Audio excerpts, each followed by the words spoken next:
नुआगाँ blocker विभिन्न स्थान में बाहुड़ा यात्रा पालित आज 15 जुलाई 2024 संध्या 5:40 समय नुआगाँ ब्लॉकर विभिन्न स्थान में महासमारोह रे बाहुड़ा यात्रा पालित हो जाइए। प्राप्त सूचना अनुसार पुणापाणी टाउनशिप रो कम्युनिटी सेंटर रे प्राय 5टा समय रे पहंडी कार्य शेष हो रथ कार्य आरंभ होता।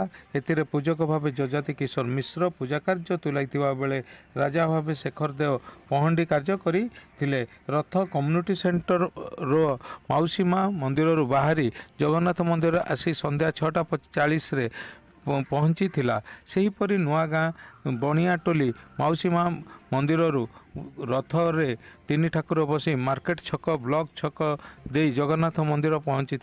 पूजक भावे शरद चंद्र मिश्र पूजा कार्य तुलाइथिबा बेले राजेश मिश्र तापस मिश्र मानस मिश्र प्रमुख उपस्थित रही सहयोग करथिले। सेहीपरि हाथीबारी रे बैद्यनाथपुर मौसी माँ मंदिर 3टी रथ जगन्नाथ बलभद्र और सुभद्रा बसी पहंडी कार्य शेष पर रथ टଣା होई हाथीबारी जगन्नाथ मंदिर रे पहुँची।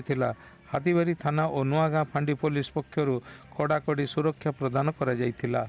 परिचयटा देखिए आज विषय वस्तु पर कहतु। मो ना शरद चंद्र मिश्र।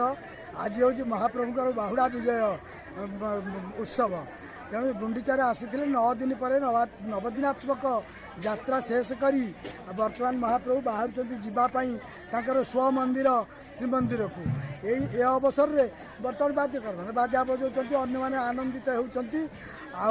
सबुठ बड़ कथा है ये ओडिशार उपांत अंचल में महाप्रभु स्वयं पुरी विग्रह आसी एठी पूजित हवा एवं ये यात्रा आज से कर ये सब महाप्रभु का करुणा या आउ कहारी किछि नहीं।